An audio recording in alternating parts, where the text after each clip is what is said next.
Sa panahon ng bagong lipunan sa Pilipinas na nagmula sa dekada 70 hanggang 1986, sumaksi ang panitikan sa mga pangyayari at pagbabagong naganap sa lipunan sa ilalim ng pamumuno ni Pangulong Ferdinand Marcos.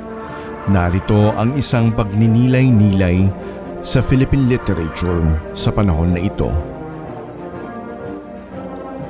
Ang panahon ng bagong lipunan ay nagsimula noong 1972 nang ilabas ni Pangulong Marcos ang Batas Militar na nagdulot ng malawakang paglabag sa karapatang pantao at pagpapatahimik sa anumang uri ng kritisismo sa pamahalaan.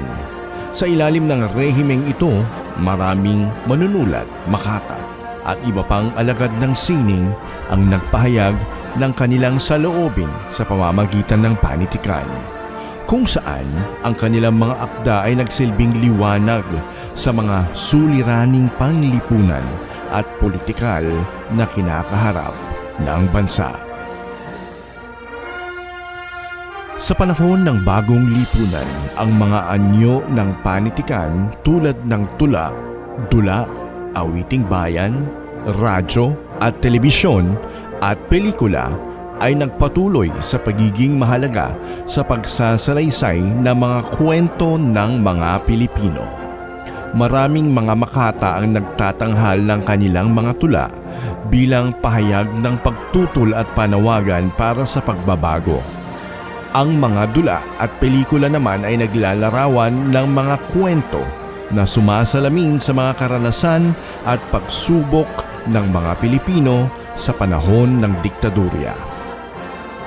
Kasabay nito, ang awiting bayan, radyo at telebisyon ay nagtulak din ng mga mensahe ng pag-asa, pagmamahal sa bayan at pakikibaka para sa kalayaan. Ang mga pahayagan, comics at iba pang babasahin ay patuloy na naglathala ng mga balita, kwento at opinyon na nagpapakita ng iba't ibang panig ng lipunan. Maraming mga manunulat, kritiko at kartunista ang gumamit ng kanilang mga espasyo sa pahayagan at comics upang magbigay ng kritisismo sa pamahalaan at magpahayag ng mga saloobin tungkol sa mga suliraning panlipunan. Ang panitikan sa panahon ng bagong lipunan ay naging masalimuot at may iba't ibang uri ng pagsasalaysay ng mga karanasan at pakikibaka ng mga Pilipino sa ilalim ng pamumuno ni Marcos.